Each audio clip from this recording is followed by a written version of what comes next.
ഭൂമിയിൽ ഏതെല്ലാം രാജ്യങ്ങളുണ്ടോ ആ രാജ്യങ്ങളിലെല്ലാം ഇസ്ലാമിസം വളർത്തണമെന്ന് ആഗ്രഹിക്കുന്ന ഒരു ജനവിഭാഗമാണ് മുസ്ലിമുകൾ. അതിനുവേണ്ടി ഏത് രാജ്യത്തും ഏത് വേഷത്തിലും ഏത് രൂപത്തിലും അവർ കടന്നു വരുന്നു.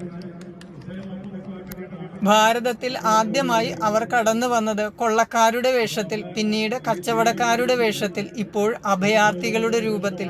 ഇനി ഭാരതത്തെ ഇസ്ലാമവൽക്കരിക്കുവാനുള്ള പ്രവർത്തനങ്ങൾ അവർ നടത്തുന്നു. എന്നാൽ ഇസ്രായേലിൽ അവർ കടന്നു കയറുന്നത് കൊലയാളികളുടെ രൂപത്തിലാണ്.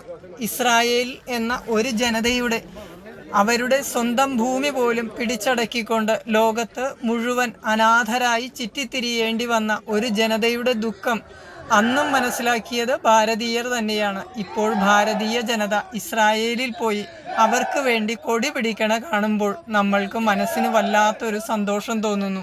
ഈ പതാകയേന്തിയുള്ള പ്രകടനം ഇസ്രായേലിലാണ് നടന്നതെങ്കിലും അതിൽ മലയാളികളായിട്ടുള്ള യുവാക്കളും യുവതികളും പങ്കെടുത്ത് കണ്ടപ്പോൾ മനസ്സിനുണ്ടായ സുഖം എന്തുകൊണ്ടോ നിങ്ങളോടുകൂടി പറയണമെന്ന് തോന്നി. അത്രയും ആനന്ദകരമായ ഒരു പ്രകടനമാണ്. അതായത് ഇസ്രായേൽ ജനതയുടെ കൂടെ ഞങ്ങൾ നിലനിൽക്കുന്നു, ഇസ്രായേലിന് വേണ്ടി ഞങ്ങൾ നിലനിൽക്കുന്നു, ഇസ്രായേലിനെ ഞങ്ങൾ സ്നേഹിക്കുന്നു എന്ന വാക്കുകളോടുകൂടിയുള്ള ആ പ്രകടനവും ഭാരത് മാതാക്കി ജയ് വിളി കേൾക്കുമ്പോൾ ഏതൊരു ഭാരതീയന്റെയും രക്തം തിളക്കും. കാരണം അവന് അത്രയും വൈകാരികമായ ബന്ധമാണ് തൻ്റെ മാതൃരാജ്യത്തോടുള്ളത്.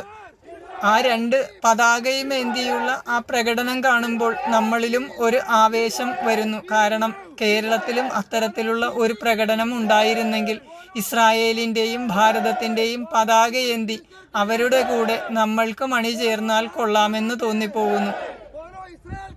ഒരു വളരെ ചെറിയ ഒരു തുണ്ട് മാത്രം അവശേഷിക്കുന്ന ഇസ്രായേലിനെ 4 വശത്തു നിന്നും ആക്രമിക്കുന്ന ഈ നെറികെട്ട വർഗത്തിനെതിരെ പോരാടുന്ന ഇസ്രായേലിൻ്റെ കൂടെ നമ്മൾ അണിചേർന്നാൽ അത് ധർമ്മത്തിന് വേണ്ടിയുള്ള യുദ്ധത്തിൽ ഭാരതീയരുടെ അണിചേരലായി തീരുന്നു. ധർമ്മം നമ്മളുടെ ഭാഗത്ത് തന്നെയാണ്. അവർ ധർമ്മത്തിന് വേണ്ടിയാണ് പോരാടുന്നത്. ഭാരതീയരും ധർമ്മത്തിന് വേണ്ടി പോരാടുന്നവർ തന്നെയാണ്. ഇസ്രായേലികൾക്ക് ഒരു കാലത്ത് അഭയം കൊടുത്തിട്ടുണ്ടെങ്കിൽ അവർ എന്നും ഭാരതത്തെ സ്നേഹിക്കുകയും ഭാരതത്തിൻ്റെ ഏത് വിഷമഘട്ടത്തിലും ഭാരതത്തിൻ്റെ കൂടെ ഭാരതീയരെ സഹായിക്കുന്നതിന് വേണ്ടി നിലകൊണ്ടിട്ടുള്ള ഒരു ജനവിഭാഗം ഇസ്രായേലികൾ മാത്രമാണ്.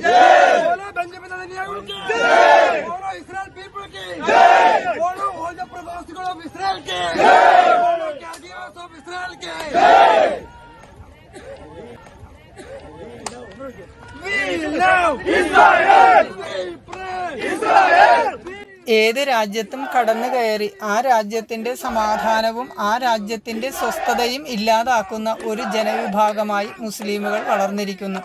മുസ്ലിം വിഭാഗത്തിൽ തന്നെ ഒരു വിഭാഗത്തിന് അവരുടെ പേരുകൾ പോലും ഇപ്പോൾ പുറത്തു പറയുന്നതിന് നാണക്കേടായി കൊണ്ടിരിക്കുന്നു. കാരണം തങ്ങളുടെ പേര് തന്നെ അവർക്ക് ഇഷ്ടമല്ലാതായിക്കൊണ്ടിരിക്കുന്നു. തീവ്രവാദികളെ മാത്രം സൃഷ്ടിച്ച് ലോകത്തിൻ്റെ സമാധാനം കെടുത്തുന്ന ഈ മതം ഞങ്ങൾക്ക് വേണ്ട എന്ന് ചിന്തിക്കുന്ന മുസ്ലിമുകളാണ് ഇപ്പോൾ വളർന്നു വരുന്നത്. കാരണം ഇവരിൽ നിന്ന് ഒരു മോചനം ഉണ്ടായാൽ മാത്രമേ ലോക സമാധാനം നിലനിൽക്കുകയുള്ളൂ. ലോകത്തിൻ്റെ സമാധാനം നശിപ്പിക്കുന്നതിന് വേണ്ടി ഉടലെടുത്ത ഒരു ജനവിഭാഗമാണ് മുസ്ലിമുകൾ എന്ന ചിന്താഗതി ലോകത്തുള്ള മറ്റു ജനവിഭാഗങ്ങളിൽ വളരുന്നു. ഇവർ തന്നെയാണ് ലോകത്തിൻ്റെ നാശത്തിന് കാരണവും. ഇവർ നല്ലവണ്ണം ജീവിച്ചാൽ ലോകത്ത് ഇന്ന് മറ്റു പ്രശ്നങ്ങളൊന്നും തന്നെ ഉണ്ടാവുകയില്ല.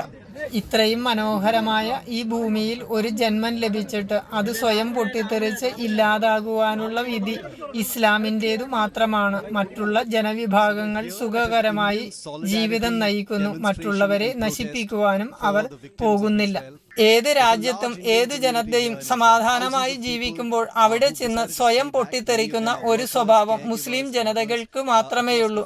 അതായത് സ്വയം ചാവേറായി സ്വയം നശിക്കുകയും മറ്റുള്ളവരെ നശിപ്പിക്കുകയും ചെയ്യുന്ന ഒരു ജനവിഭാഗമായി മുസ്ലിമുകൾ വളർന്നിരിക്കുന്നു. ലോക സമാധാനം കെടുത്തുന്ന ഈ തീവ്രവാദികളെ ഇല്ലാതാക്കുന്നതിന് വേണ്ടിയാണ് ഇസ്രായേൽ സൈന്യം ഇന്ന് കഠിന പ്രയത്നം ചെയ്തുകൊണ്ടിരിക്കുന്നത്. അത് ലോക സമാധാനത്തിന് വേണ്ടിയാണ്. ഇസ്രായേലിൻ്റെ ഈ ധർമ്മയുദ്ധത്തിൽ നമ്മൾക്കും അണിചേരാം. ആ ധർമ്മയുദ്ധം വിജയിച്ചാലേ ലോകത്ത് ധർമ്മം വളരുകയുള്ളൂ. അല്ലെങ്കിൽ അധർമ്മം നമ്മളെ എന്നേക്കുമായി ഇല്ലായ്മ ചെയ്യും.